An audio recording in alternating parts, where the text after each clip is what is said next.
The topic we have for today is resilience and values-based leadership, managing workplace stress. How many of you are well experienced in stress? I think we all are. That's one thing we could well do without, I think. We may have many desires in life. We want more money, we want more this and more that, but there's one thing we don't want: stress. I think there's one thing we've had enough of, and we say, well, how can we beat it? It's an important subject because every one of us is afflicted with stress.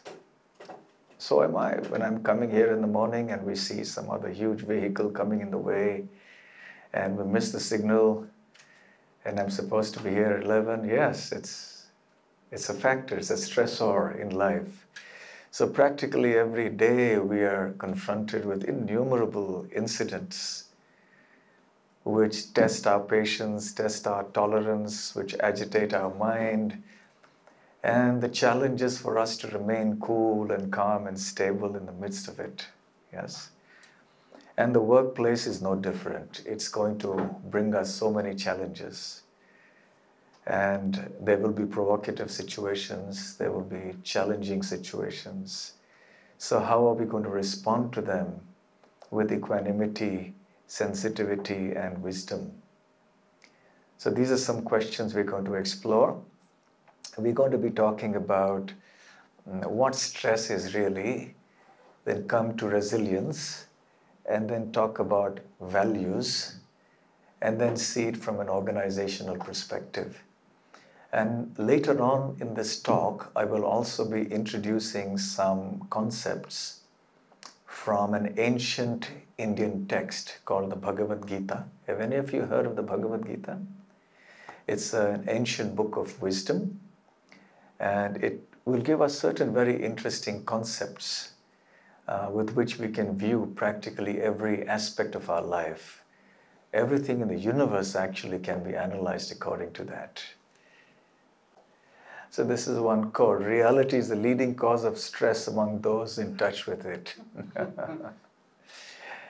So if you're, the only way you can be out of touch is if you're not in touch, out of stress is if you're not in touch with reality.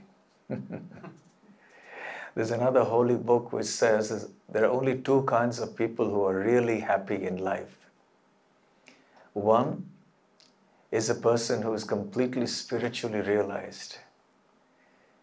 And the other is the one who is completely unaware of reality, who is living in his or her own world. So, but however, for those of us in between, here we're in touch with reality. And being in touch with reality means that that's a cause of stress. That's the way the world is designed. Whether it's physical stress, medical, emotional, psychological, relationship-oriented stress, financial stress, workplace stress, any number of stresses in life that we all have to face. Let's talk a little bit about what is stress. We have an idea what stress is because we experience it so often. But we could define stress as a very normal human experience. It's not abnormal to be stressed. The degree of stress and the quality of the stress is what is important to discuss. So it's a normal human experience that arises when dealing with demanding situations. Situations place demands upon us and we are forced to respond.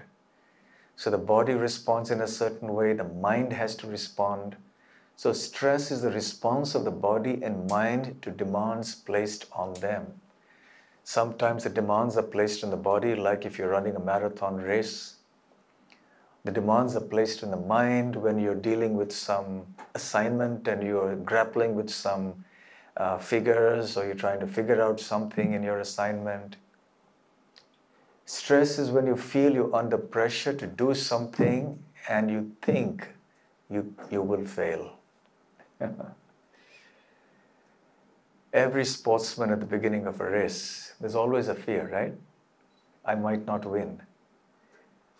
So there's that stress that's built up because there's an expectation, there's a demand that you have to do well, but you might just fail. So there's that fear, there's the apprehension. Some statistics about stress in Australia. It's at an all-time high, especially among young people. This is one of the recent surveys done here in Australia. And it rose 44% last year in 2017. That's a pretty steep rise. And the major complaints in this relation are loss of sleep, depression, anxiety, strains in personal relationships, etc., etc. So it's a very widely prevalent phenomenon. No one is exempt, from children, babies to elderly people. Everyone is afflicted with stress to a lesser or a greater degree. And too much of stress causes all of these things, or some of these things at least. There are two aspects of stress that we need to consider. One is the psychological aspect, and the other is the physical aspect. The psychological aspect of stress is the perception of pressure. We feel pressurized psychologically because we have to deliver, we have to achieve something, some result. And that pressure gets very difficult for us to bear. You see, it's all in the mind. Because what is stressful to one person may not be stressful to another person. What is stressful to one person and extremely draining may be actually rejuvenating and charging to another person. You know, we all have different natures. And there are some people who really like to get into a good fight. Have you met such people? They really want to have a go at it. They love it. They want to get into an argument. They like it. It feeds them. It nourishes them. They can't do without a fight a day. You know, they need to get into that. Some people are just completely non-confrontational. They just avoid any sort of confrontation or hostility. And even the slightest bit of confrontation gets them stressed. So it's very subjective. It's a question of the mind, of how the mind perceives a situation. A given situation could be perceived completely in opposite ways by different people. But even then, the fact is that even a person who is not stressed in one situation would well be stressed in another kind of situation. So ultimately, it's a response of the mind. It perceives the pressure. Keep in mind, it's a question of perception. Reality and perception are two different things, but for the one who's perceiving it, perception is reality. So a person feels and experiences the stress. Sometimes, as a result of the psychological pressure, there is a demand or there is a need for the body to act in a certain way. So the body has to respond to it. So that's the second aspect of stress. The body may respond physically by moving out of the way in the face of danger, or the muscles becoming tense and taut, or the body responds by speaking in a louder voice, by becoming aggressive, or even by running away, for example. So these two aspects of stress are actually interrelated naturally. And what are the signs of stress? Something that we are all familiar with. Sleep disturbance, irritability, depression, tiredness, lack of motivation, eating disorders, taking shelter of intoxicants to get away from that stress, muscle tension. A lot of the ailments today deal with the musculoskeletal system. And there are companies actually that specialize in this, in advising people working in offices of how to avoid that. Because our sitting postures aren't proper, and we're hunched up all day long in front of a computer or on a desk. And that creates its own strain, a physical strain on the muscles.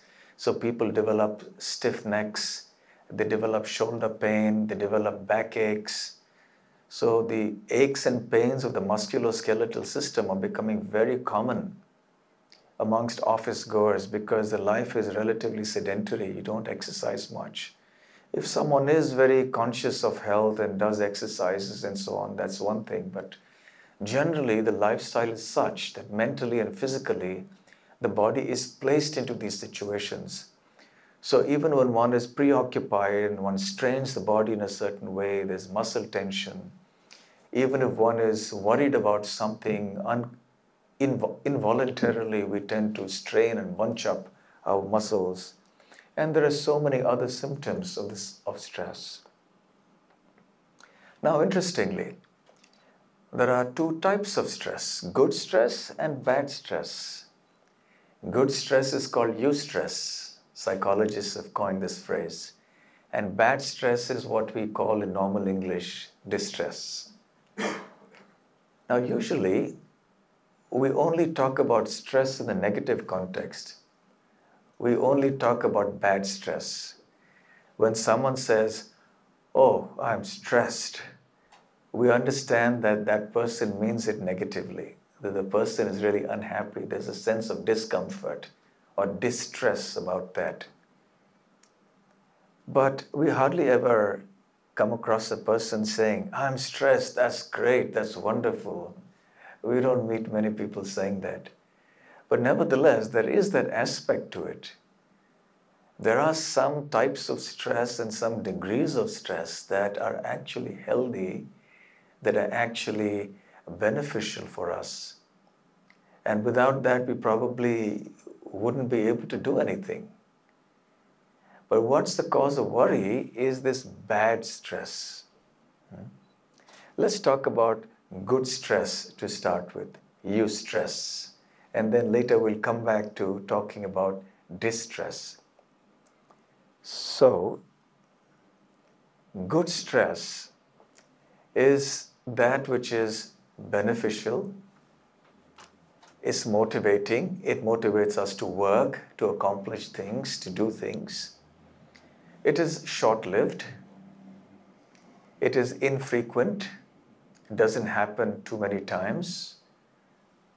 It inspires one to action. It helps one to learn, to grow, and to get stronger. It's important that good stress should be in small doses.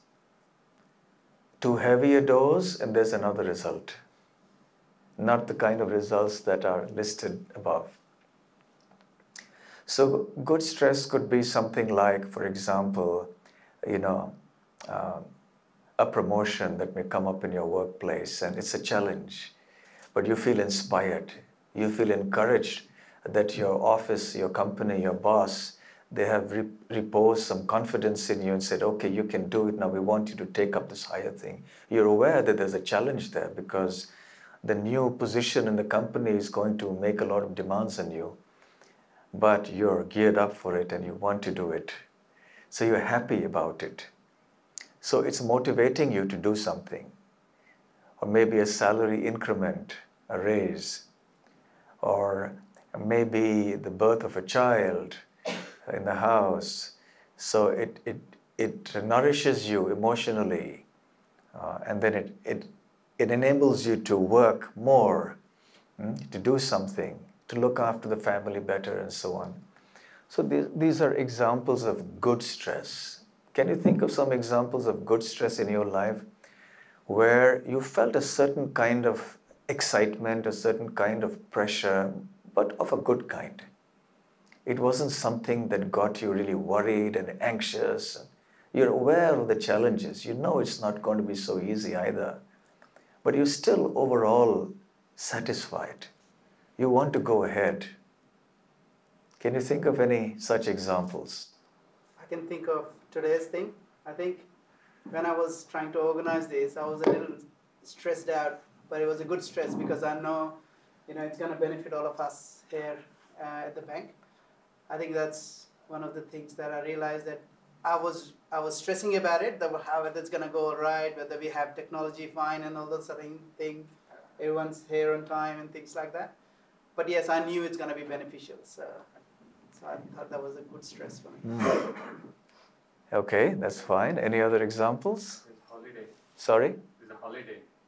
Going on a holiday. Going on a holiday, yeah. The prospect of going on a holiday, it makes you a little excited, right? Finally, oh, I'm going to the Gold Coast or wherever, maybe Tasmania, I'm going there. Getting away for a while from the bank. I'll go and relax and enjoy and do my favorite leisure activities. So it's required sometime. Yes, good stress. But imagine if you were to go away to the Gold Coast and Tasmania every week for 4 days. You're not going to have a job waiting for you at the bank, are you, right? And eventually then that will lead to bad stress because now you're without a job, you're without money. So now you've got a problem at hand. So therefore, good stress is only in small doses. It's something that's short-lived. You don't want to do it every single day, going to the Gold Coast, or perhaps you want to go and live in the Gold Coast on the beach, but then you have to worry about your finances. So it is infrequent, it comes in small doses, and by doing it, you feel motivated. It's beneficial to you. It's recuperative, therapeutic. You like it. So that's good stress. Bad stress, on the other hand, causes anxiety, causes health problems, is often frequent, it's repeated, it's unwholesome. Unwholesome means that which is actually not beneficial, that which is not sublime, that which somehow the other will cause some negativity in our life, physically, mentally, or in any other way. So bad stress is that which is, in short, unwholesome.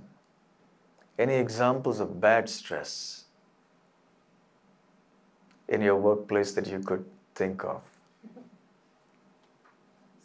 Maybe some unrealistic targets and things like that. Unrealistic target, yeah? And it's a target set for the whole year, and you're working hard and you know it's so difficult and you're not able to meet that. And that stress is building up because it's not just an infrequent thing, it's not just in small doses, it's not just a one-off thing, it's something you have to deal with for the whole year. And then you're not able to do it. And as the year end approaches, you're realizing that it's harder to achieve that target. So it's tough. So it creates some tension within, which is not pleasant. Good stress has some pleasant experience involved, but bad stress doesn't have pleasant experience. Anything else? Bullying?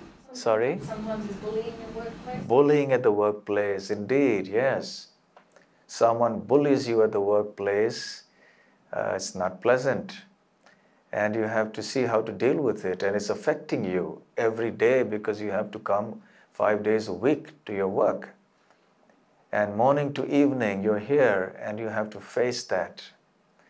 So it causes bad stress. That's one of the stressors. Any other examples you can think of?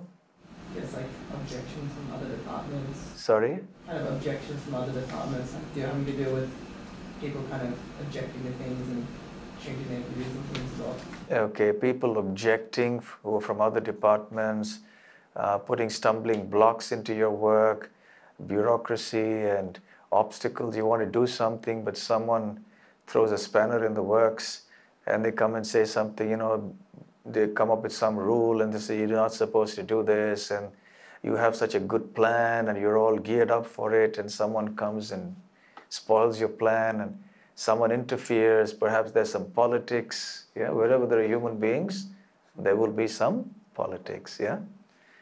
So that's reality, isn't it? So yes, so these are some examples of bad stress. And even in your personal life, I'm sure you've all had experience of stressful situations. You know, you have a quarrel or disagreement with someone, some strain in a relationship with someone, maybe the sickness or the passing away of a loved one. So many types of bad stresses occur in our life. Wife as well. Sorry? Wife? Wife. She's not here, I can say. Oh, Okay. it's recorded, so it's- So let's go back and talk about the bad stress again. So we talked about the good stress, we talked about bad stress in general, distress. Now, psychologists talk about two types of stress, acute stress and chronic stress, and I've added a third one, which I call self-inflicted stress, some of which can be acute and some of it can be chronic. Yes? So, acute stress, as the word indicates, is very intense. It's short-lived. It's intense. It comes as a surprise, a quick surprise sometimes. It may not be pleasant. It may not give rise to a happy experience. It just comes all of a sudden and you are forced to respond to it immediately. Let's give a very simple example. You're walking in the street and there's a car that's coming the other side, probably being driven by someone who's intoxicated. He loses control of the car and comes onto the pavement. Of course, I hope it never happens, but just a hypothetical example. And the car skids and veers around right towards you, and you see it coming towards you, and in an instant you have to react. Your mind is all stressed now, and you're thinking, oh, what's happening here? And you quickly react and you jump. Yes? So your body has got stressed, your mind has got stressed, and you have responded. Generally, stress is what gives rise to what is called the fight or flight response. Familiar with this term? Fight or flight. When you're confronted with a challenging situation, you can respond in two ways. Either fight it actively or passively. There are ways to fight passively as well, you know. Gandhi, for example, had this non-violent movement. Martin Luther King in America had a non-violent movement against slavery in America. So you can offer resistance, you can fight either actively or passively, but even in that passive fight, there is an action because you are being proactive, so to speak. So yes, you are acting there in response. You could also react physically, like you have to jump. Now it's something that has come into your life immediately. So it's short-lived, your body is responding,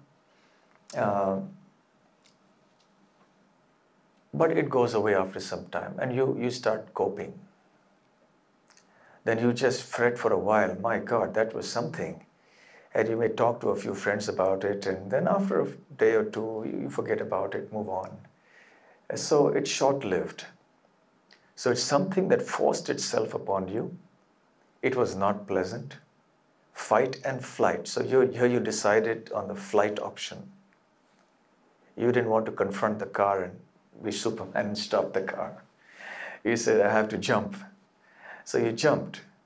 So in other ways too, in our situation, sometimes you have a very confrontational colleague, let's say a bully, since you referred to that example. How do you respond? If it's a regular thing that's happening, it's another thing. But suppose it happened just once. Someone spoke, let's say, in an unacceptable way. It just happened out of the blue. You're standing in line at the airport or something like that. How did you respond? So immediately your mind gets perturbed and you respond in a certain way. So that's acute stress, but then you get over it. The body, the mind, they deal with it. They're able to overcome that. So acute stress is actually not such a big problem. It just comes once in a blue moon, be small incidents, sometimes maybe a big incident. If it's a very big incident, that may leave a lasting effect. But otherwise, acute stresses are usually short-lived. The problem arises in chronic stress. The difference between chronic stress and acute stress is that in chronic stress, it happens repeatedly. It happens over a period of time. Sometimes it can go on not just for weeks and months and years, but for decades, maybe a whole lifetime. Let's say someone's struggling with cancer, or someone struggling with some family issue. There could be so many such problems that may come up. So these are chronic stressors, and that they are the cause of worry. It's like an onslaught on the body and the mind. The body can only cope so much. And an acute stress, because even though it's intense, it's so short-lived, so you can overcome it and move on. But because the chronic stress comes again and again and again, and you have to face it practically every day, sometimes all through the day, then it is very painful. It's very hard to tolerate. So this is the kind of stress that we are usually worried about, the chronic stress. So when we say, I'm really stressed out, we're usually referring to chronic stress, although there could be other forms also of acute stress. Now, what do I mean by self-inflicted stress? Self-inflicted stress is, let's say, you didn't plan your activity well, you didn't plan the program well, and therefore there was last-minute stress for you. Yes? You're supposed to give a presentation like I was supposed to give now, and I'm already suffering from lecture fatigue. Being there for weeks together is lecture, program, presentation. So now there's fatigue building in, yes, to the mind, to the body. So we're a little bit on the last-minute stage. So there's a bit of stress coming up, and then the car and the traffic, and you're getting a little late. So that's an example of self-inflicted stress. A little planning, good planning, good management can ease that. So when we fail to plan, then we plan to fail. Yes?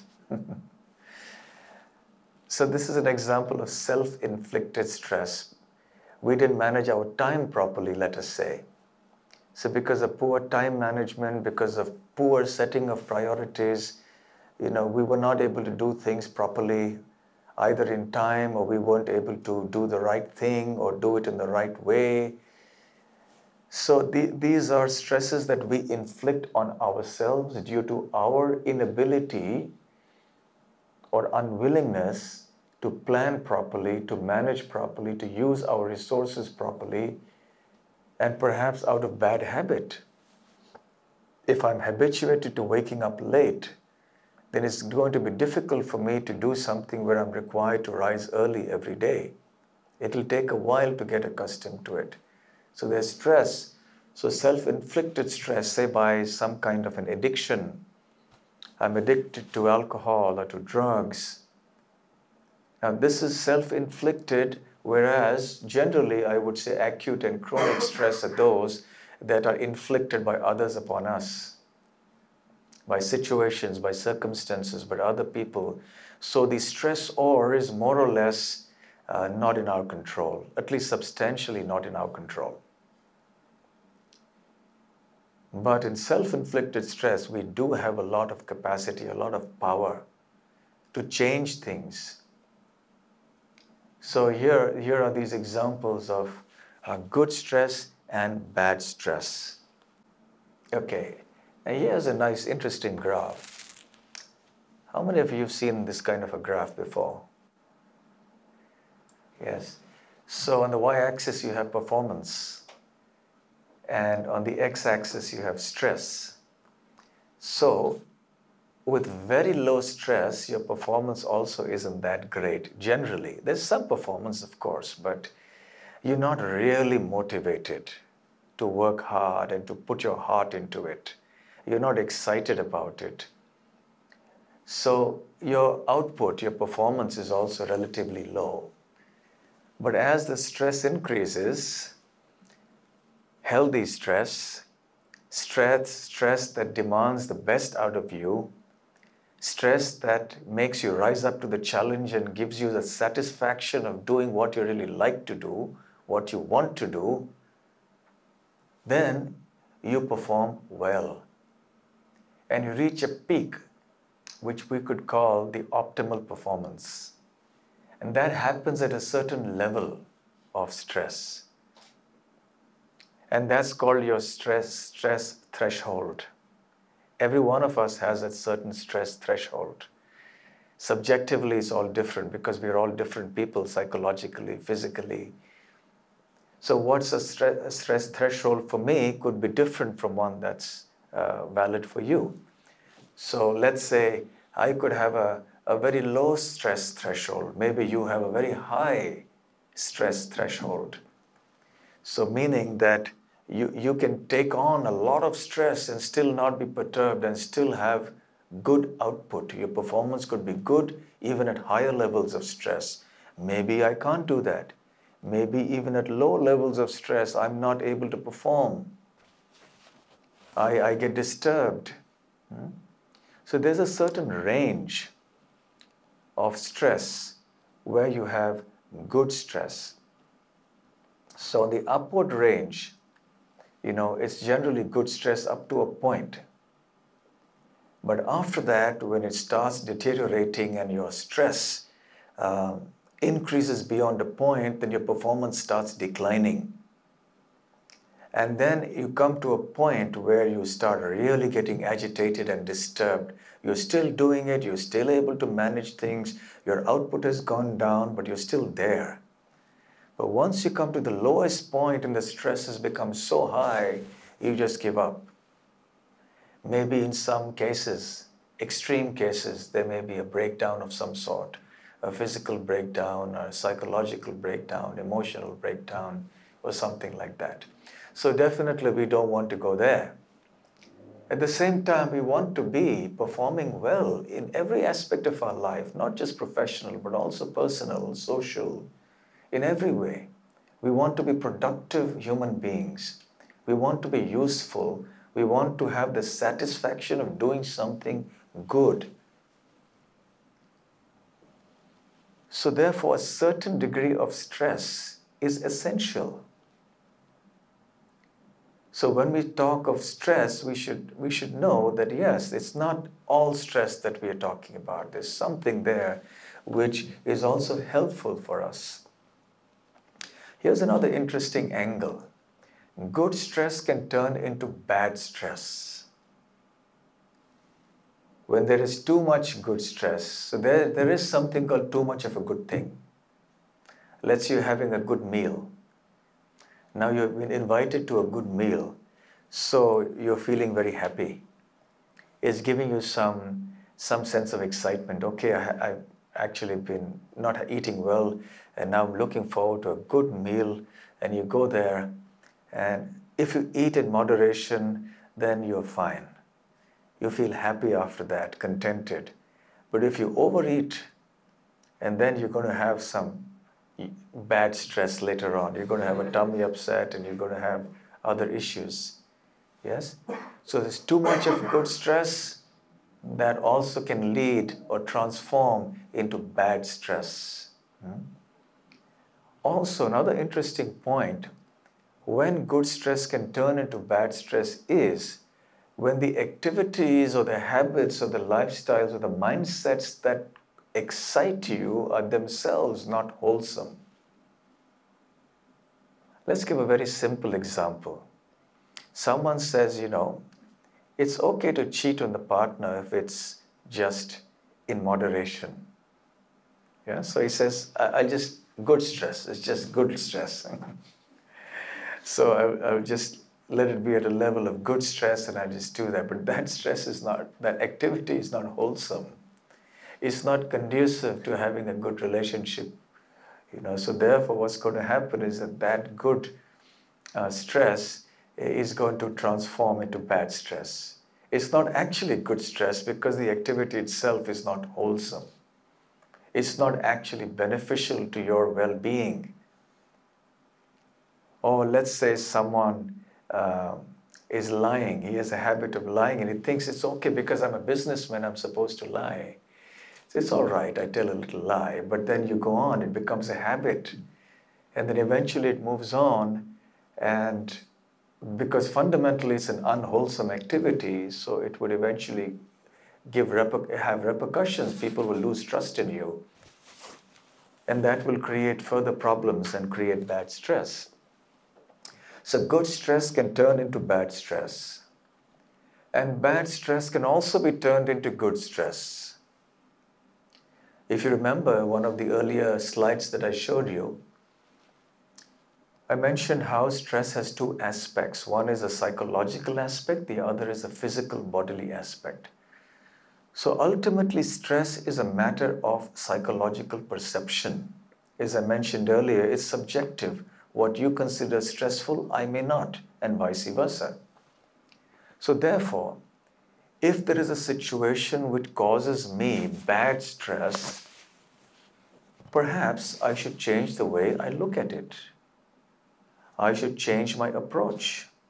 I should change my way of thinking about it.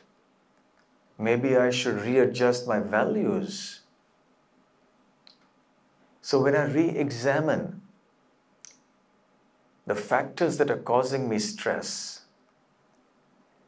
and I look at them with a new eye, with a new vision, with new values, with a new mentality, then perhaps I can transform that into good stress. Let's say a student who is faced with an examination, the student could think, oh my God, this is so painful. I don't like exams. You have to study for it. I have to work hard for it. I'd rather go somewhere else and enjoy myself, but there's this examination. So it causes a lot of stress that builds up in the student's mind. However, if the student takes a positive approach and thinks, actually, this is a good way for me to immerse myself in my studies so I can learn more. It's a good way to test my knowledge. It's inducing me to pour into the books and to learn. And because of the pressure of exams, I'm actually understanding the subject so much better. And I feel so much happiness in learning these new things that I'm learning here now. So by changing the approach, by changing the mentality, by looking at things positively, optimistically, one can actually turn bad stress into good stress. You can change an adversity into an opportunity. This is the hallmark of a truly wise person. Because adversity is inevitable in this world. No one can avoid it. The world is programmed for adversity. So big or small, whatever we may be in this world, adversity will come. But how expert are we in turning adversity into opportunity? Therein lies the difference between success and failure, between being wise and being unwise. So therefore, bad stress can be changed fundamentally by changing the way we look at life, our values, what we prioritize in life, what we consider important, valuable, worthy of striving for. And I'll give some examples as we come to it a little later on in a few minutes. The second way that bad stress can also be turned into good stress is by adopting suitable lifestyles and habits, by adopting certain suitable coping strategies. Because every one of us is subject to stress in the different things that we do. So apart from just mentally changing our outlook, we also have to change the physical aspects of our life, the routines of our life. And we'll come to these things shortly.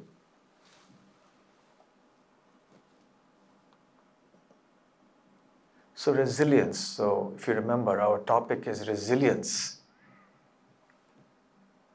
and values-based leadership for managing stress in the workplace. So we've talked about stress. Now let's talk about resilience. We all have a sense of what the term means. It is the ability to successfully cope with a crisis and return to pre-crisis status quickly. It is the ability to bounce back. This is at the heart of stress management. Are we able to bounce back from the reverses that we face in life? We may be down, but we should not be out. So are we able to cope with stresses? Sometimes we may be hard put to face a situation. We may fail, but we should have the resilience to come back, to bounce back.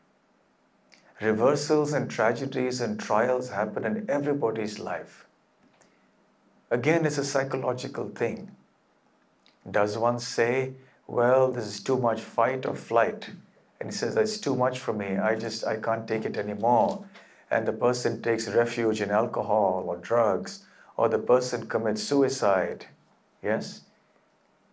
Happy people don't commit suicide. So it's people who are fatigued mentally, who are fatigued in their spirit, who are incapable of bouncing back because of the load of the stress on their psyche. They can't take it. They can't come back to their situation, pre-crisis situation. So unless one develops the qualities of resilience, one will not be able to deal with stressful situations, whichever kind of stress it may be.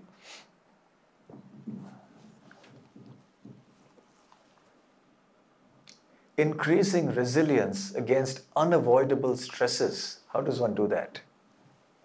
Because that's what we can do, right? I've used the phrase unavoidable stresses, meaning that there are two types of stresses, those that are avoidable and those that are unavoidable. Unavoidable stresses are those that will come in your life beyond your control. They just happen. They're inflicted upon you by others. Some bug, and then you got some viral infection and you're down for many days.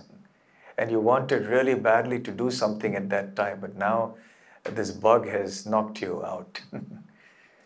So that was unavoidable. What to do? It just happened. Oh, there was a car accident. We were just sitting quietly in a parked space and someone just came and knocked into us. It happens so many times.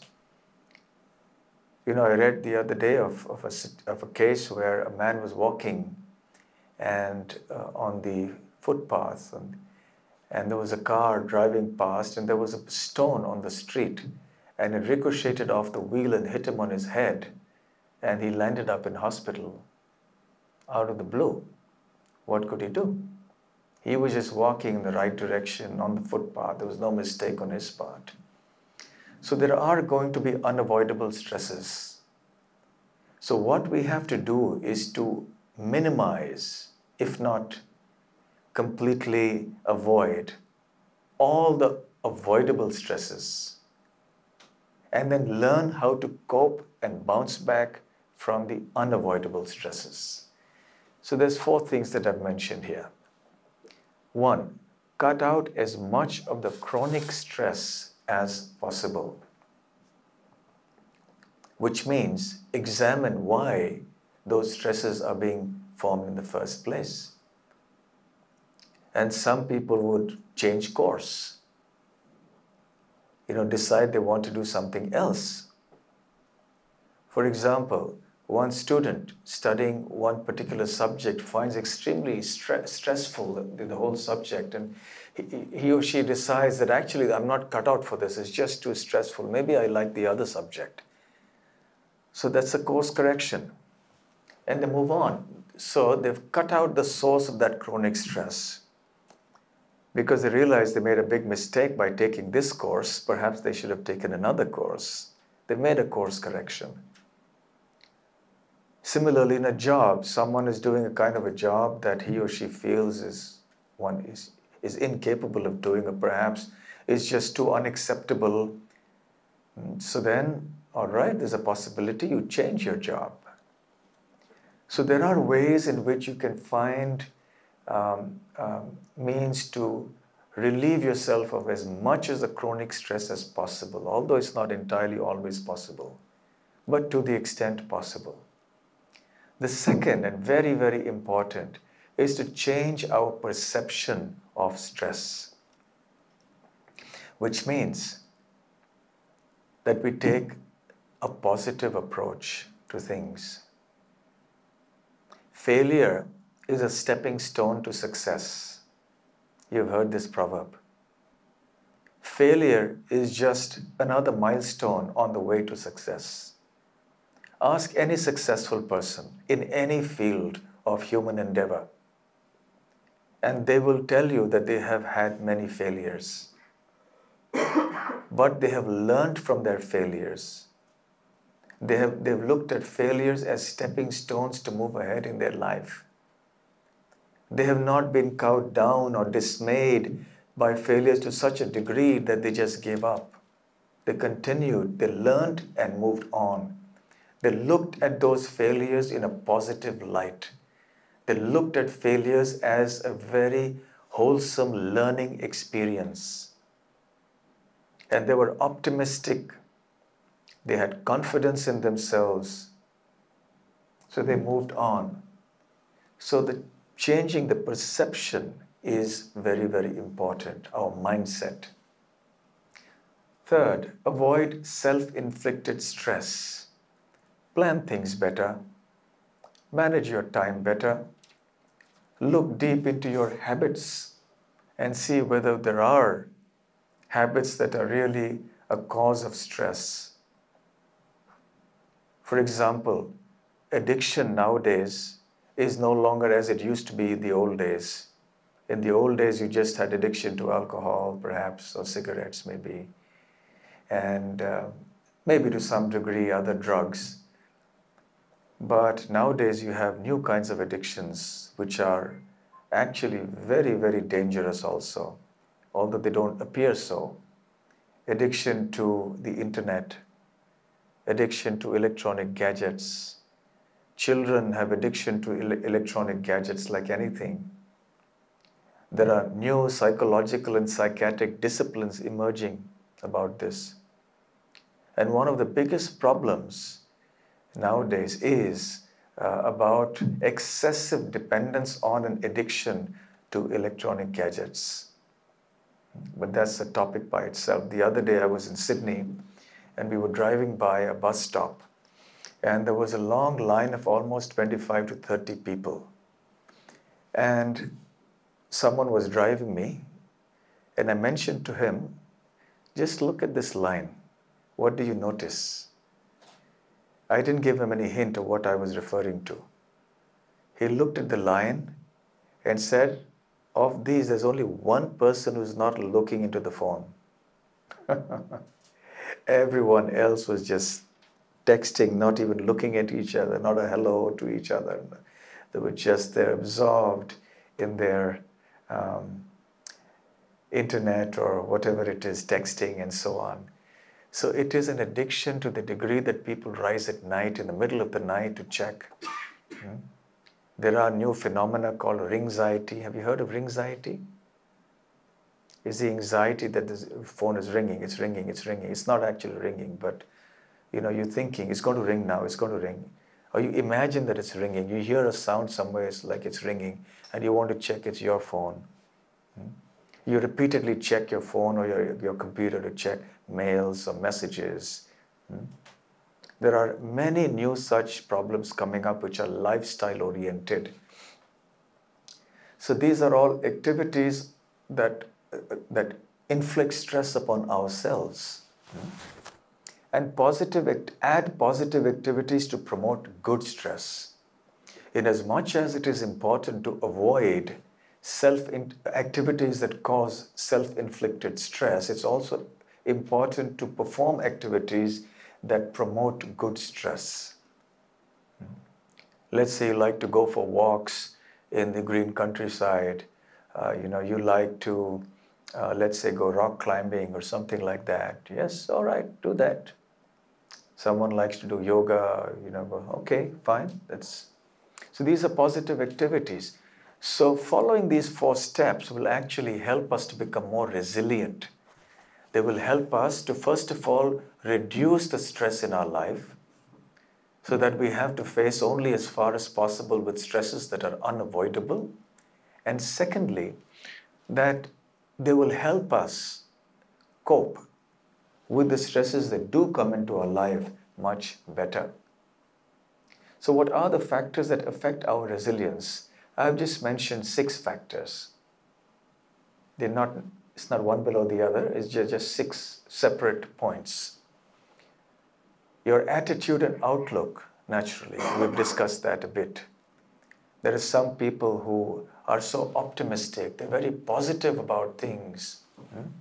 You've heard that idiom about the looking at a glass of water that is half full or half empty. So someone says it's half full, someone says it's half empty. Yes? It's just a question of how you perceive things. So are you positive? Are you enthusiastic? Are you cheerful all the time? Are you a generator of positive energy? Or are you one who always generates negative energy? So if we are constitutionally, we train ourselves to have a positive approach and we generate positive energy elsewhere, we will not only be resilient, we will help others to be resilient as well. The second is the current stress level. Let's say you're already stressed with a whole lot of factors and then something else comes along. So your resilience level will go low because you'll find it harder to cope with that stress. If you didn't have too many stressful things going on in your life at a given point in time, maybe you would be better equipped to cope with new stresses that come. So at what point in time in your life these stresses come also will impact your capacity to be resilient. Then your personality type.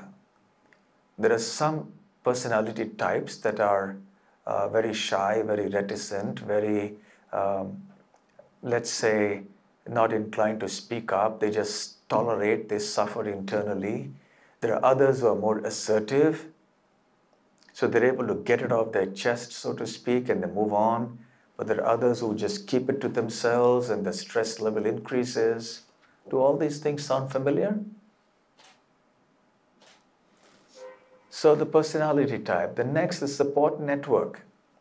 Do you have friends, family, colleagues to whom you can reveal your mind, with whom you can share what you consider valuable in your life?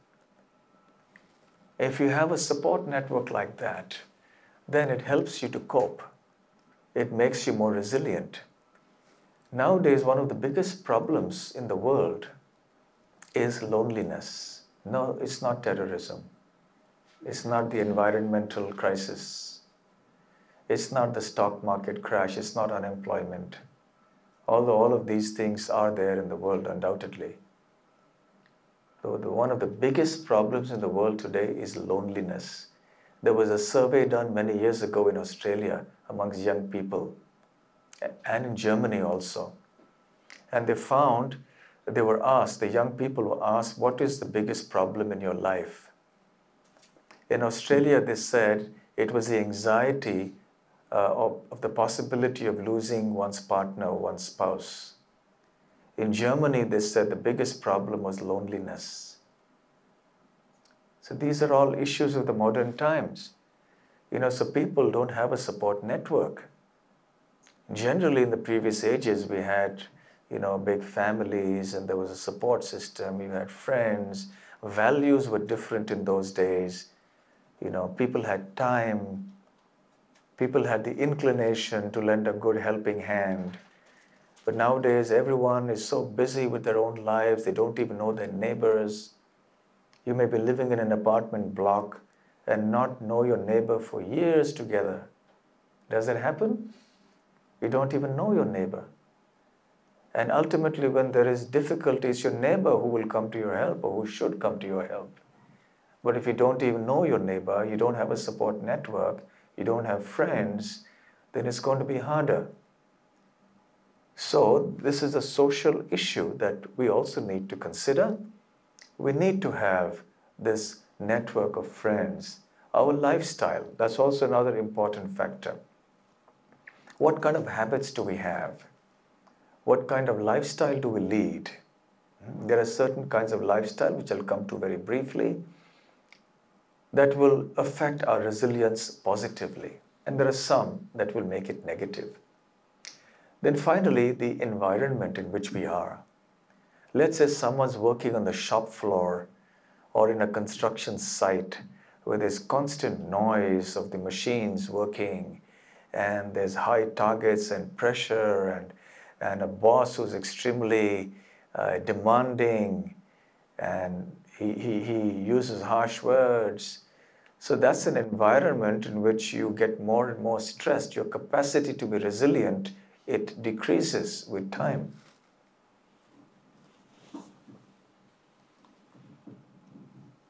And now, I'll quickly, in 10 minutes, try to introduce this concept of the three modes of material nature. In the Bhagavad Gita, an ancient text, there is this beautiful concept called the three modes. And I'll explain it to you briefly. And please open your minds and hearts to just accept this idea. It'll be very useful to you to analyze things in different aspects of your life. So the three modes of material nature are the underlying qualities from which the universe is derived. So these modes are all pervading, they're everywhere.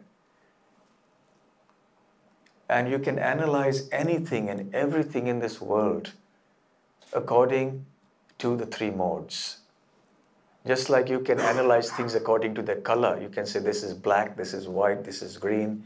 You can analyze things according to the color. Similarly, you can analyze things according to the three modes of material nature. So these three modes are the mode of goodness, the mode of passion, the mode of ignorance. The terms are self-explanatory. When you look at these three terms, they indicate something. You have a sense, even though you may have never heard of this concept before, but the terms goodness, passion, and ignorance indicate something to you, right? You have a sense of what it means. To understand how everything is characterized and influenced by the three modes, consider the example of how the three basic colors, red, yellow, and blue, combine to produce all other colors. Did you know that? Red, blue, and yellow, three basic colors. All the possible colors in the world are simply permutations and combinations of the three basic colors. So similarly, everything that we see in the world, the diversity that we see, is all because of the different ways in which the modes of nature combine. The general characteristics of the three modes, gunas actually in the Sanskrit language, the mode of goodness is characterized by purity, happiness, knowledge. The mode of passion by unlimited desires, hard work, greed, worldly pleasures. The mode of ignorance is characterized by foolishness, sleep, laziness, intoxication, uncleanliness. I had talked about this last year when I came here. But since most of you or all of you weren't here last year, I think it's quite okay to repeat it. So I think you've got a better sense now of what the three modes are characterized by. The mode of goodness conditions one to be happy. The mode of passion conditions one to be active. And the mode of ignorance conditions one to madness and to be helpless. Psychological symptoms, let's quickly consider. It'll also help us in looking at the organizational perspective ultimately. Contentment, knowledge, happiness, intellectual pursuit, clear understanding, purity, these are some of the symptoms of the mode of goodness. And there are many more. Cleanliness, morality, mental soundness and balance, spiritual inclination, clear senses, calmness and peacefulness, and freedom from the striving to satisfy unlimited desires. self-control, discrimination between good and bad, dutifulness, a sense of responsibility, being determined, being enthusiastic, not bragging or boasting, being equal in success and failure, being truthful, being sympathetic and sensitive, being kind, being mindful of past and future. Are you able to get a better sense now of what this mode is? So these are different attributes. Understanding of one's spiritual identity, we are continuing with the mode of goodness. Instinctively religious, generous, feels embarrassed at acting improperly, a rare commodity these days. Patient, steady, sensible, conscientious. One has clear thinking, not a muddled head, very clear head. One abstains from excessive worldly pleasures. And now the mode of passion. Intense emotions, action-oriented, desire for more, a hankering for more and more, restlessness, to want to be on the move all the time. One wants to get bigger and better. One thinks enjoyment of worldly pleasures is the goal of life. One really thinks one wants to live up and have lots of money, get a big car, fancy house, fancy clothes, and that's what life is all about. So this is typically a characteristic of one in the mode of passion. Fickle-minded, one changes one's mind very fast. The mode of passion again. Anxiety, many worldly aspirations, great effort to achieve goals. One is dissatisfied even in gain, subject to joy and sorrow, lacks moral and physical purity.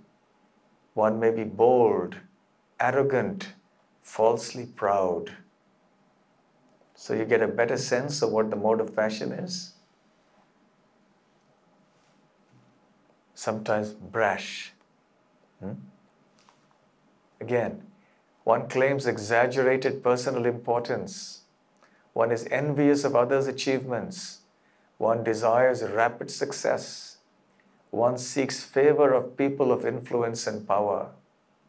One considers oneself bigger and better than others. One is rash and eager to fight. One can be hostile and violent. One likes to hear himself or herself being praised. A tendency to ridicule others. One justifies actions on the basis of one's strength. Now, as I list these qualities, I'm sure you're reflecting on some people you know. Probably you think, oh yeah, this quality I've seen. Maybe I have some of this, I have some of that. I don't have so much of this, but maybe I have some of that. Yes? So these qualities are very important to identify a person's psychological or personality profile. Now, the mode of ignorance. One is ignorant. There is apathy, indifference, laziness, excessive sleep, confusion, insanity. One is wrathful, lacks generosity. One is unwilling to share with others. One is untruthful. One is violent-natured. One is apt to quarrel. One depends on others for survival like a parasite. One is hypocritical. One is chronically fatigued. One laments. Sorry, that's a typo there. One indulges in lamentation a lot. There is delusion. There is depression. There is a self-destructive nature to the point of sometimes committing suicide, maybe taking shelter of intoxicants. There are false hopes and expectations, and one is fearful. One procrastinates.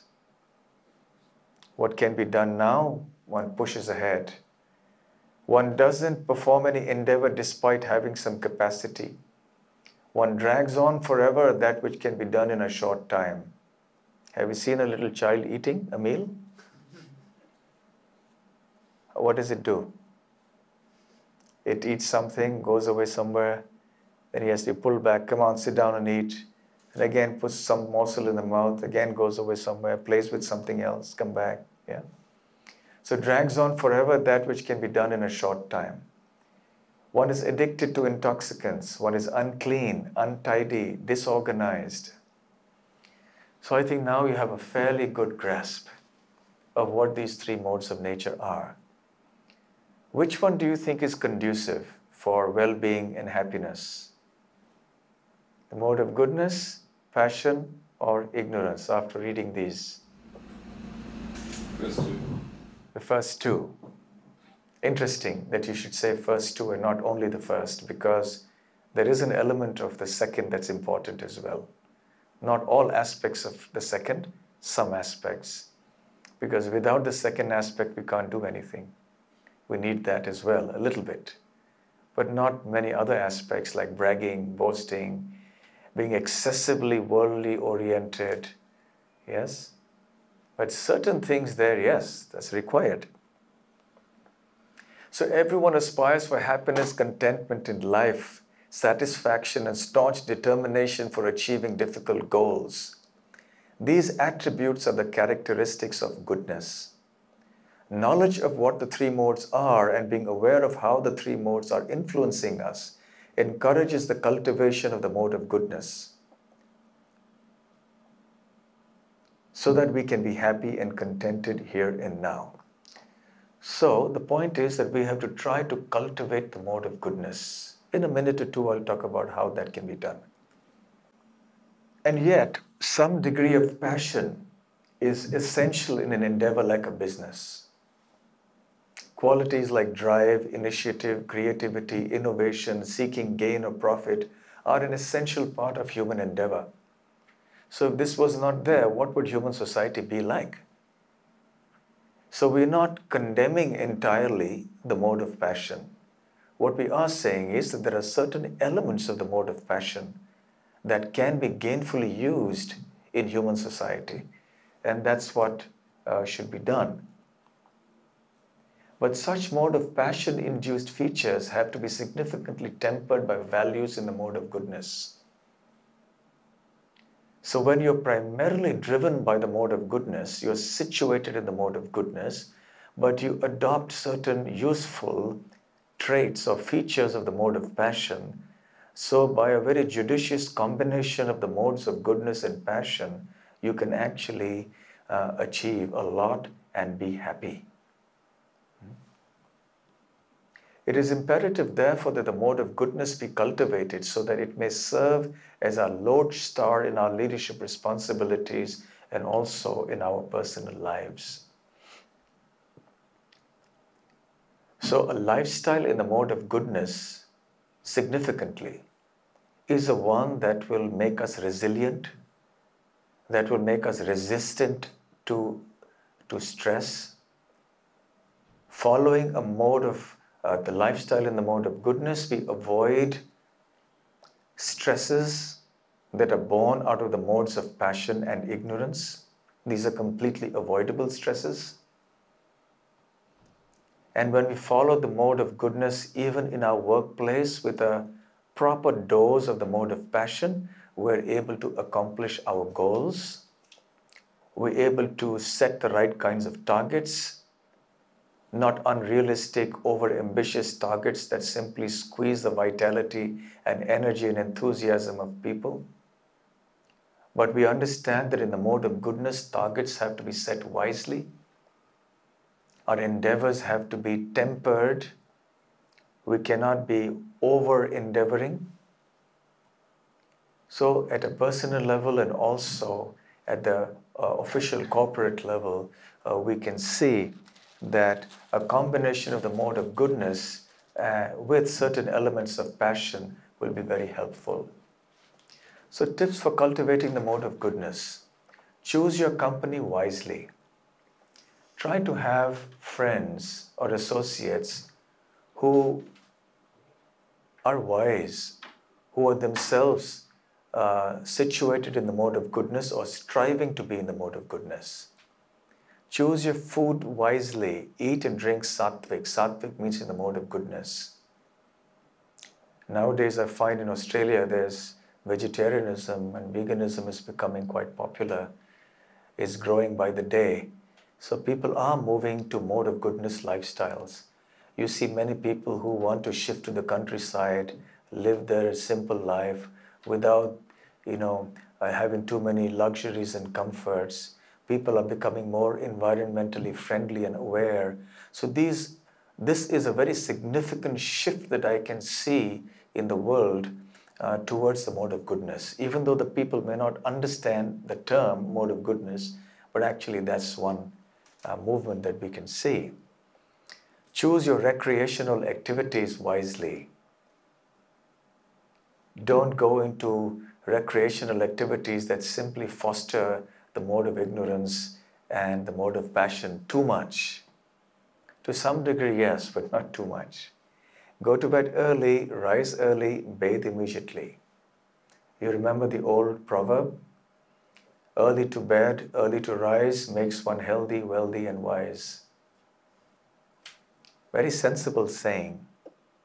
So when one has a lifestyle like this, when you sleep early, you sleep enough, wake up early in the morning, enjoy the sunshine, the sunrise, and perform some spiritual activities, clean yourself up, tidy up your house, take a bath, sit down for some spiritual activities, and read some spiritual literature if you can, if you're so inclined.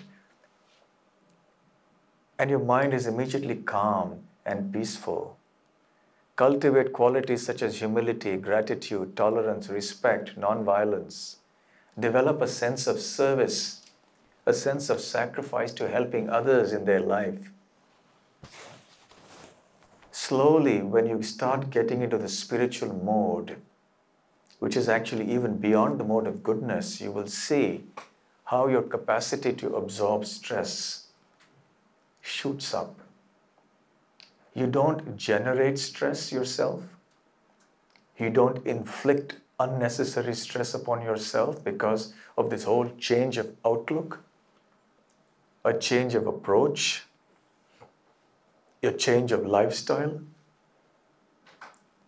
And whichever stress comes into your life uninvited, unavoidable stress, you're able to cope with that very successfully. You get high resilience. So this is the last slide. 3 kinds of organizational culture. In a culture that is driven, in an organization that is driven by the mode of goodness, it strives to earn wealth by virtuous means. It is values-based. The leadership, the mission statement of the company are values-based. There is emphasis on certain virtues. Virtues of the kind I mentioned earlier, like gratitude, respect for each other, dignity, respect for the environment also. So this is a mode of goodness run business. Not only will it run ethically, but the internal culture will be ethical. So it ensures that people who are working in that organization will also be relatively less affected by stress. An organization that is driven by the modes of passion and ignorance will be highly stressful. Whereas organizations that are driven by mode of goodness culture will enable its participants, its stakeholders, its employees to also lead wholesome lives at the workplace and also outside. Organizational culture in the mode of passion is driven by the desire to earn wealth by selfish and aggressive means. And many times they get into unethical practices. They just want to go ahead and earn at any cost. They sometimes destroy the environment. They may cut into a competitor in an unethical way. They may exploit their employees by squeezing more work out of them, paying less, and so many things. because the owners just want the bottom line to be their defining characteristic. Organizational culture in the mode of ignorance is driven by the desire to earn wealth earned by deception and cruelty. So they don't mind causing harm to others, slaughtering animals, for example. So you're committing cruelty upon animals, killing them en masse. If you've ever seen how meat is produced, how the animals are killed, and what happens, the extent of cruelty that's involved there, it's quite shocking. And I'm sure more sensitive people, they give up when they see this. I think it was the singer Paul McCartney who said that if slaughterhouses had glass walls, everybody would become a vegetarian. So these are activities where the wealth is earned by deception and or cruelty. So there are many fraudulent schemes and corporations that come up with an intention to deceive people. They fly by night, they dupe investors, and they disappear after a while, taking away the money of their investors. So obviously there are some values to be observed. So when the values we have are based in the mode of goodness primarily, and then we take on certain helpful features of the mode of passion, then the organization prospers. That prosperity is sustainable. It lasts long, whereas organizations driven by the two other modes don't last long. You will see that the traditional companies that have lasted the longest or in history are ones that have sustained due to very clear values, noble virtues and values. And not only that, a mode of goodness organization will also ensure that stress levels within the organization are reduced to a minimum, because people are happier. The targets set are not extreme, and people are valued for what they are. Performance is important, undoubtedly, but in accordance with certain values, like the ones that I mentioned earlier. In which case then, professionally and personally, the stakeholders in that organization enrich their lives. So in the effort to be resilient in the face of stress in the workplace and also in one's personal and social life, there is a great need for organizations and individuals to adopt values based in the mode of goodness. And indeed, many enlightened modern-day management thinkers are doing exactly that. If you look at all the modern-day management literature, a large portion of it is focused on different aspects of what I would call mode of goodness values. For example, they talk of servant leadership. They talk of humility. They talk of respect. They talk of gratitude. Yes? They talk of all these values which are essentially characteristics of the mode of goodness. They don't simply talk about how you can just maximize your profit at any cost whatsoever. So organizations that will have this guiding philosophy in their life will see that their employees are also very satisfied and relatively stress-free. And it can also become a very enriching experience for the personal lives of all the employees and stakeholders. So these are some of the points I wanted to convey. It's been a long session, and I'm sorry to have subjected you to any stress in the course of this. I hope I have given you some food for thought.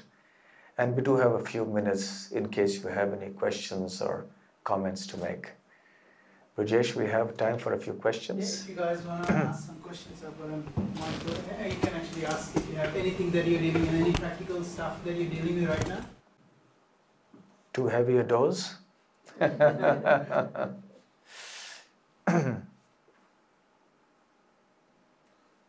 You know, it reminds me of an example. I was talking about how good stress can become bad stress, yes? You know, having a little more money when you need it can be good stress because it gives you a sense of relief. You can pay your bills, you can pay off your loans, and it gives you so much relief, and you're happy, you're excited, you can get that extra little bit of profit or income. But when that becomes too much, it can create a problem. I'll give you an example, a real life example in America. There was a middle class immigrant who had an ordinary job in a gas station or something like that. And like most people of his type, he was having financial troubles. He had children, he had a family, a house, bills to pay. It was a hard existence. He bought a lottery ticket and he won the lottery. He won a couple of $1 million or something like that. And when he heard the news, he died of a heart attack because he couldn't take the good news, because he couldn't believe it. He couldn't believe the fact that he had now 1 or 2 or whatever number of millions of dollars he had. He actually got a heart attack and died. So there's too much of good news, too much of good stress became bad stress. Yeah? So too much of a good thing also bad. And when someone gets too much money, they misuse it. And that becomes a curse rather than a blessing. Anyway, thank you very much. You've been a wonderful audience. I didn't see anyone dozing off. And I hope that the words have given you some food for thought. And thank you, Brijesh, for having invited me here. It's been a pleasure to be with all of you. Thank you very much.